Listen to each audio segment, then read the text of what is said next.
Hello student, कैसे हैं आप? उम्मीद करता हूँ कि बहुत अच्छे होंगे। चलिए आप लोग के लिए कुछ बीएम क्वेश्चन लेकर आया है जो क्लास 10th का है और यह मैथ का ऑब्जेक्टिव क्वेश्चन होगा। चलिए देखते हैं क्वेश्चन। आज का क्वेश्चन बहुत अच्छा है। देखिए क्वेश्चन कहता है 1 नंबर साइन थीटा बराबर है। ऑप्शन ए कहता है 1 + tan² थीटा, बी कहता है 1/कोसेक थीटा, सी कहता है 1/कॉस थीटा, डी कहता है सेक स्क्वायर थीटा। चलिए इसको बारे में बताते हैं कि साइन थीटा है क्या। देखिए फॉर्मूला से एक फॉर्मूला होता है sine theta into cosec theta, COSEC cosec theta बराबर 1 होता है। तो साइन थीटा का मान पूछ रहा है तो साइन थीटा यहाँ छाट लीजिएगा। तो साइन थीटा बराबर 1/1 गुना में है ना, कोसेक थीटा आपका भाग में चला जाएगा। तो साइन थीटा कितना किसके बराबर है बाबू? 1/कोसेक थीटा के। तो देखिए बी ऑप्शन लगा हुआ है ना, तो 1/कोसेक थीटा को लॉक कर दीजिएगा। चलिए देखते हैं क्वेश्चन 2। कहता है 1 - cos² theta into 1 + cot² theta बराबर, यह ऑप्शन चुनना है। ए कहता है 0, बी कहता है -1, सी कहता है 1/2, डी कहता है 1। तो इसके बारे में आपको हल करते हैं। यहाँ कह रहा है 1 - cos² थीटा, 1 - cos² थीटा को लिख दीजिएगा। ठीक बाबू। अब यहाँ कहता है 1 + cot² थीटा लिखेंगे। तो 1 + cot² थीटा, देखिए इसका डिटेल पूरा बता रहे हैं हम हल करके। तो 1 - cos² थीटा का फॉर्मूला होता है sin² थीटा को लिखा, गुना है तो गुना लिख दिया। 1 + cot² थीटा का फॉर्मूला होता है कोसेक² थीटा, तो कोसेक² थीटा लिख देंगे। अब साइन थीटा का फॉर्मूला इसको चेंज कीजिएगा तो 1/COSEC कोसेक थीटा होता है, तो स्क्वायर में है तो स्क्वायर डाल दीजिए। अब देखिएगा गुना में कह रहा है कोसेक² थीटा। अब देखिए बाबू, 1 का स्क्वायर तो 1 हो जाएगा ना, कोसेक² थीटा हो जाएगा। दोनों पर स्क्वायर है तो 1 स्क्वायर यहाँ से कैंसिल, 1 का स्क्वायर क्या आ जाएगा बाबू? आपका 1। तो आंसर नंबर देखिए डी पर लगा हुआ है, तो डी को लॉक कर दीजिएगा। अगला क्वेश्चन देखते हैं 3 नंबर। कहता है 1 - tan² 45 डिग्री बटे 1 + tan² 45 डिग्री बराबर। समझिए पहले तो 1 का 1 लिखेंगे, माइनस tan 45 का मान क्या होता है? 1 होता है, 1 लिखिएगा। स्क्वायर कह रहा था स्क्वायर लिख दीजिएगा, 1 कह रहा था 1 लिख दीजिए, प्लस tan² 45, तो tan 45 का मान क्या होता है? 1, तो स्क्वायर किया तो 1 का 1 माइनस 1 का स्क्वायर 1 ना होता है, तो 1 लिख दीजिएगा। 1 का 1 लिखेंगे, 1 का स्क्वायर क्या होता है? 1। तो यहाँ 1 में से 1 जाएगा तो क्या आएगा? 0 और 2, तो 0 में 2 भाग करें क्या बना? 0 बना देगा। तो ऑप्शन नंबर डी लगा हुआ, तो डी को लॉक कर दीजिएगा। देखते हैं क्वेश्चन अगला।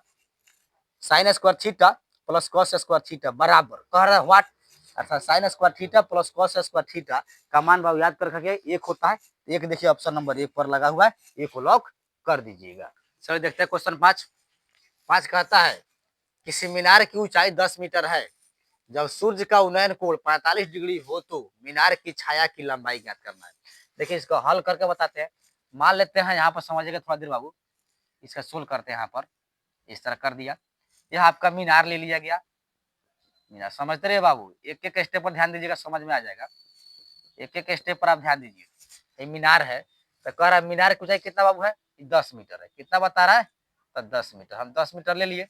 अब कहता है इस जब सूर्य का उन्नयन कोण 45 डिग्री बन रहा है, तो यहाँ सूर्य ऊपर से आता है तो उन्नयन कोण यहाँ बन जाएगा, नीचे उन्नयन कोण बनता है आपको याद है, तो 45 डिग्री बन गया। तो कहता है क्वेश्चन में मीनार की छाया, छाया की लंबाई क्या होगी? तो मान लेते हैं मीनार है, इसका छाया जो है यह बन रहा है, यह बन रही है, नीचे की छाया बनती है। यह जो उन्नयन कोण बता रहा है 45 डिग्री, और मीनार की छाया यह है। तो कह सकते हैं त्रिभुज बना लेते, ए बी सी को ले लेते हैं। हमको क्या करना है? बीसी निकालना है। तो लंब दिया है 10 मीटर, आधार निकालना है, तो tan लगा देंगे। tan कितना? 45 डिग्री लिख लीजिएगा। और tan का फॉर्मूला तो लंब बटे आधार, लंब हो गया मीनार अर्थात ए बी, 10 मीटर दिया है, अब बटे बीसी, बीसी निकालना है। तो tan 45 का मान कितना होता है? 1 होता है। तो tan 45 का मान 1 रखिएगा, तो 10 मीटर लिख दिया ऊपर, अब बटे बीसी, ठीक है ना, बटा 1 किया, तिरछा तिरछी गुना करेंगे, बीसी या कम बीसी बराबर 10 मीटर। अर्थात कह सकते हैं मीनार की जो छाया बन रहा है कितना बाबू? 10 मीटर आपका आंसर हो जाएगा। तो ऑप्शन नंबर डी है, डी पर लगा हुआ है 10, तो 10 मीटर को लॉक कर दीजिएगा। देखते अगला क्वेश्चन। उन्नयन कोण एवं अवनमन कोण में क्या अंतर? देखिए बाबू, उन्नयन कोण और अवनमन कोण के बारे में समझिएगा। यही चीज एक चीज और यहाँ देखिए, यहाँ कोई वस्तु ऊपर है, आप नीचे की तरफ देख रहे हैं, तो दृष्टि रेखा और क्षैतिज रेखा के बीच यही बनता है उन्नयन कोण, ठीक है ना। यहाँ होता है उन्नयन कोण, एक होता है अवनमन कोण, यानी कोई व्यक्ति ऊपर से नीचे की ओर वस्तु को देख रहा है, तो दृष्टि रेखा और क्षैतिज रेखा, दृष्टि रेखा और क्षैतिज रेखा के बीच बना कोण अवनमन कोण कहलाता है। अर्थात यहाँ से ऐसे देखिए जेड की आकृति बन रही है, यहाँ समझिए, यहाँ इस तरह जेड की आकृति बन रही है ना, तो ये होता है अवनमन कोण। अवनमन कोण ध्यान दीजिएगा, ये होता है अवनमन कोण।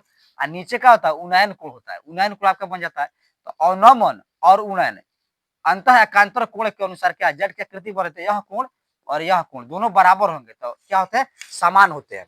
अवनमन कोण उन्नयन कोण या उन्नयन कोण अवनमन कोण दोनों अंतः एकांतर कोण से समान होते हैं। तो कह सकते हैं आंसर देखिए, कहता उन्नयन कोण एवं अवनमन कोण में क्या संबंध है, तो कहता समान असमान दोनों इनमें से कोई नहीं, तो क्या होते हैं, समान होते हैं। अवनमन कोण उन्नयन कोण दोनों क्या होते हैं, समान होते हैं।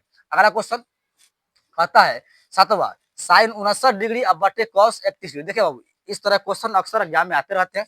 तो साइन 59 और कॉस 31, कोई भी चीज ऊपर नीचे साइन रहे कॉस रहता है, जो भी रहता है अनुपातिक चीज एक में रहता है कह सकते हैं, तो दोनों को जोड़िएगा। यदि आपका 90 डिग्री आ रहा है तो उसका मान क्या होता है, 1 होता है। तो 59 को 31 से जोड़िएगा, कितना जाएगा, 90 डिग्री आ जाएगा, तो उसका मान क्या हो जाएगा, 1 होगा। जो सी पर लगा हुआ 1 को लॉक कर दीजिएगा। चलिए देखते हैं क्वेश्चन अगला 8 नंबर।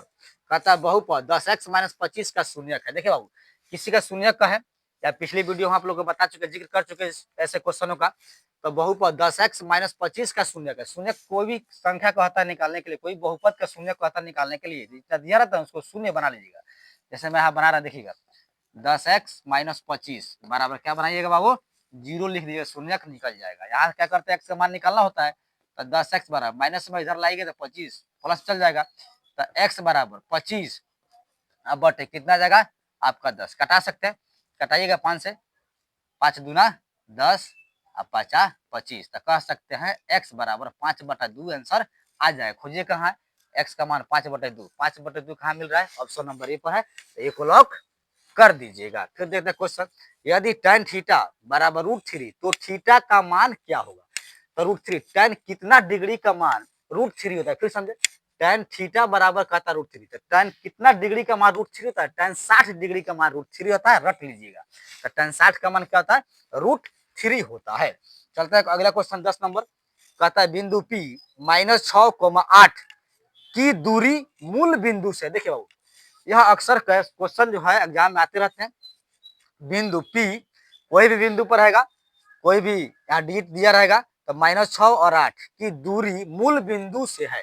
तो मूल बिंदु का दूरी सूत्र जो होता है √x² प्लस y²। ध्यान दीजिएगा, मूल बिंदु से क्या दूरी होता है, x² प्लस y²। मूल बिंदु दूरी सूत्र होता है x² प्लस y², ठीक है ना, x² प्लस y²। देखिएगा x का मान लीजिएगा -6, ये भुज होता है, कोटि होता है, तो x², तो x का कहता है -6 का स्क्वायर करेंगे प्लस y का कहता है 8, तो 8 का स्क्वायर कर लेंगे, ठीक है ना। तो यहाँ देखिएगा 6 × 36, -6 को 2 बार गुना कीजिएगा तो प्लस में आएगा, तो 6 × 36, 8 × 9 64, तो 36 64 को जोड़िए कितना आ जाएगा 100, 100 का वर्ग में कितना आ जाएगा 10, तो 10 इकाई। देखिए कहाँ है, ऑप्शन ए कहता 8 इकाई, बी कहता 2√7 इकाई, सी कहता 6 इकाई और डी कहता 10 इकाई। तो आंसर कितना आ रहा है, 10 आ रहा है, 10 इकाई में आ रहा है, तो आंसर को अर्थात डी को लॉक कर दिया 10 इकाई, ठीक है ना। यदि वीडियो अच्छा लगा है तो वीडियो को लाइक करें, शेयर करें, चैनल को सब्सक्राइब कर दें। मिलते हैं नेक्स्ट वीडियो में आप लोगों के साथ ठीक इसी प्रकार का बीएम क्वेश्चन के साथ।